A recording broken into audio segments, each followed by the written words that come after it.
So if you've heard recently or if you've read recently, this is a new article that came out from Bloomberg, and this was from yesterday, right? And it says France offers big premium in quest for swift EDF nationalization, right?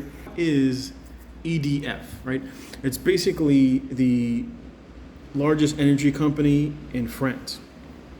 And so France is trying to nationalize the energy industry. And this was the whole point of creating the energy crisis. You see, when Europe had no issues with their energy, it's hard for the government to swoop in and say, well, we need to take over, right? Because when everything is going well, people are going to be like, why are you trying to take the business? Everything is going just fine. But what you need to do for the people to push for communism, you have to create a crisis. And so that's what you're seeing in Europe. And I talked about this before, that the Great Reset is nothing more than communism. And so, but the only way that you can introduce communism to the people is you have to create a crisis. Because you can't just come out and say, I know we're a democracy, but we're taking over the country and we're going to be communists and we're going to seize everything. You have to create the scenario so that the people beg the government for help. And the way that and what the government will do, or what the people will do when they feel the pain of the rising energy prices, is that they'll complain to the government and they'll say, you need to do something. And so what the government will say is, well, what we need to do is it's these greedy energy companies over here that we need to take over because they're being greedy. And so Castro did this, as well as Chavez in Venezuela.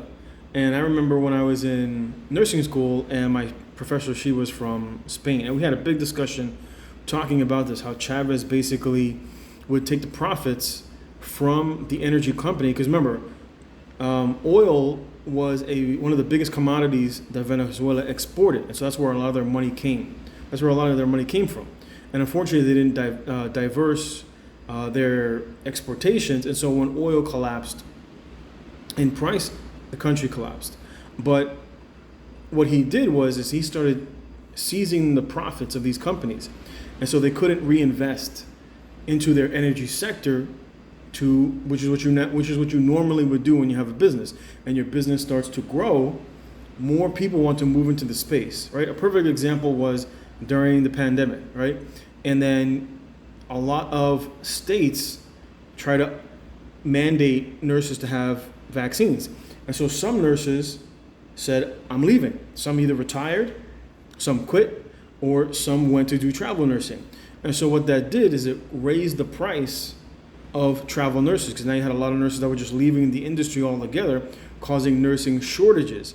And so what happens is now you have nurses who are probably working, maybe like in the Midwest or out in the country somewhere, and the cost of living is obviously a lot cheaper there. So the salary is lower, right? If you work in New York, you're probably making 70, 80, maybe 100,000 in New York.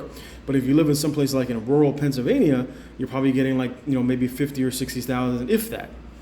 And so what happens is obviously all those nurses then leave and they go into those states, because now those states, because of demand, have to raise the price of travel nurses. And so people leave from one state and then they go over here. But when over here gets saturated by travel nurses, well, then now they're like, well, we don't need to pay this amount because now we have this influx of nurses that are coming in. And so what happens is when supply goes high, the need starts to go lower, and so you don't have to pay as high a price. It's just simple economics.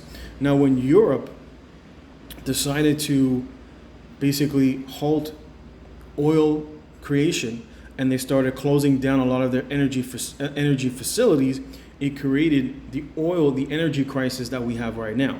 America did it a little bit under Joe Biden. That was what Joe Biden ran on.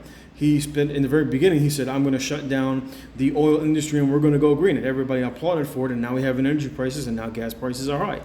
And so this wasn't conspiracy. This wasn't something that they hid and that nobody knew about. They stated it openly, and the American people and the people in Europe welcomed it with open applause. The result is that it caused an energy crisis in the whole globe, which is why you're seeing oil starting to rise, and of course the price of gasoline, and then everything that's associated with oil and gas goes up as well, which is basically truck driving, shipping, food production, etc. Everything starts to rise because everything is dependent upon energy. You need energy. Energy is your foundation for infrastructure, and when your infrastructure costs rise, so does everything else. And so, of course, they didn't tell the American people this. They just said, we're going to go green, we're going to save the planet. But the whole purpose was to introduce communism. And this is what is under socialism is referred to as seizing the means of production. And the only way that the state can do that is the state has to create a crisis that then causes the people to demand that those in authority do something. And so this is typically what you see, and this is what you're seeing in Europe. And then now, just I think it was today, Joe Biden talked about talking about climate emergencies. And so if America goes this route, this would basically be one of the tall tale signs of how do you know when it's time to leave. When you start to see these things, eventually what happens is they won't let you move. They won't let you leave. This is very similar, for example, like in Canada. If you didn't want to take the jab, you basically can't leave the country. And they basically force people to stay, unless, of course, you do take the jab. Or in many other countries like, Australia went that route as well. And so if you're trying to leave, once things collapse, because people then become even more of a resource as people start to flee. And what happens moving forward is you start to see a food crisis. They start to do the same thing with the farmers. And you're starting to see that already in Europe, where Europe and America are paying farmers not to farm. And it's going to cause a food shortage. And so when you control the energy and you control the food, you control the people. There's nothing that the people can do, because then you become dependent, because then you can't move, right? You can't get gas because there's a shortage. It makes it difficult to travel, especially in countries like in America, where it's typically designed for people to move around with cars. It's not necessarily like in Europe. But in America, this is what will be the outcome, is you'll end up with communism moving forward, related to an energy crisis and a food crisis, because the government will hinder food production, and then you become completely dependent upon the government. And this is what communism is. They seize all of the means. They trick the people into seizing the means of production, and then eventually, over time, you end up with shortages. And this happens all the time in every country that has gone the route of socialism. Eventually, socialism leads to communism, where everything is controlled by the state. And that's basically the route that France is going, where the state is seizing the means of production under the guise of, we're going to fix the energy crisis. But they're not. What happens is the state does nothing. When we have a business, the whole point of having a business is to be as productive as possible for the cheapest price that you can get on the open market. And then obviously, the more successful you are, you start to invest more to grow the business, which is then you start hiring more people, you increase infrastructure, etc., right? You increase production, and eventually over time, things start to become cheaper because of the competition by nature. But when there is no competition and the only means is the state, you end up with shortages.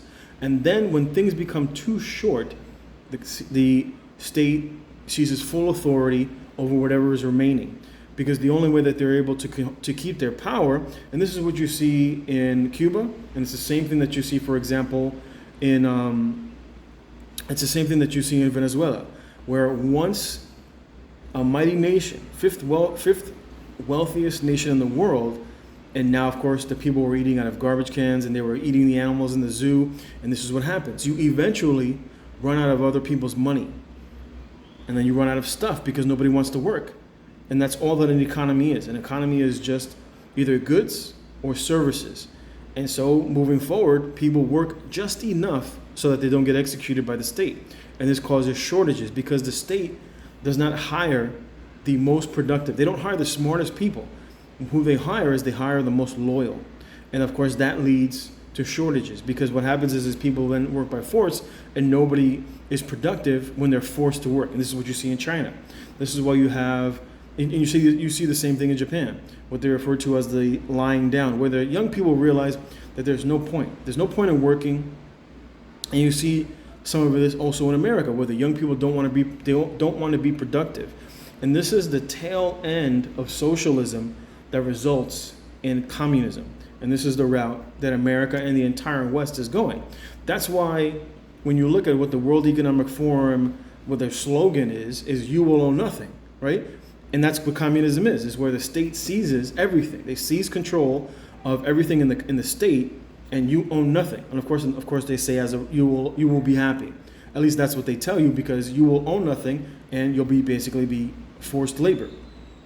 Or there will be minimal labor, and the state will have to control all of the resources, all of the energy. That's why when you look at the whole green agenda, they talk about how people aren't going to move as much. We're going to shove everybody into smart cities, right? And this is why you're seeing, for example, in the Netherlands, in the Dutch people are pushing back because they're trying to seize the farmland. And this is typically what you see under communism, where they want to seize the private property of other individuals. And this is why in communism you're not allowed to have private property, or it's given to the friends of the government. This is typically what you see. You can just look at China. You see the same thing in Venezuela, and you see the same thing in other socialist, communist countries, like for example in Cuba. You see the same thing. They bless their friends, and then they destroy their enemies. You see the same thing on a very small scale when you look at the Native Americans. When there are Native Americans, and it's the same thing, you see the same thing in Native American on the reservations. The Native Americans are communists as well. Just take a look at the statistics. And the people who run the reservations, let's say you were given a piece of land and you build that land up and you create a business, they can seize it from you, which does happen and has happened. When I was recently working in North Dakota, I had heard about that there was a man who basically had built up the land that he had, and then it was taken from him by the tribal leaders, and the tribal leaders gave it to somebody else, and then they gave him, some other land. And this is typically what you're going to see moving forward, which is one of the reasons why I'm kind of leery of buying land in America, because this is the route that the country is going. And eventually what you end up with is shortages and starvation moving forward. But when you see this, when you start to hear talks about the government needs to take control over food production, Joe Biden talked about this during the beginning of his presidency when food prices were starting to rise, and he blamed everything on those greedy farmers or the greedy people in the energy industry, etc. This is typically what you see, and the reason being is because he's trying to motivate the people to say, hey, you need to do something. And so when he says, well, maybe we need to nationalize these businesses because these people are falsely raising the prices, right? That they're just price gouging, as they say. Then when the government goes and seizes the means of production, then the people are like, hey, they think that the government is doing the right thing. But all along, they're trying to ensnare the people to introduce communism to take over your life. This is something to watch for that is happening already in Europe. And it's very important to watch how things play out in America moving forward. It's kind of why they needed the passports, right? The vaccine passports, because then you had to take the jab every 3 months. You had to have the vaccine passport everywhere you went, and they could tie your money, which is they currently don't have a central bank digital currency, but that's what they want. And this is the whole point. This is the role of what they refer to as technocracy, but it's just communism at the end of the day with a twist, right? It's just we have a little bit more technology, so instead of they can use, China does this with everything. Right? Everywhere they go, they either got to take a selfie so the government knows everything and everywhere that they go, and they have a social credit score, and this is basically what America wants to do. They want what China looks like, but they want to put their own American/European twist on it, and this is the route that we're going. And the primary problem is because of the people, because the people don't want to work, and the people keep pushing for more free stuff. And eventually, you run out of other people's money. And what you end up with is communism. And millions will die in the West. Anyway, leave your comment below. Thanks for watching, and I'll check you next time.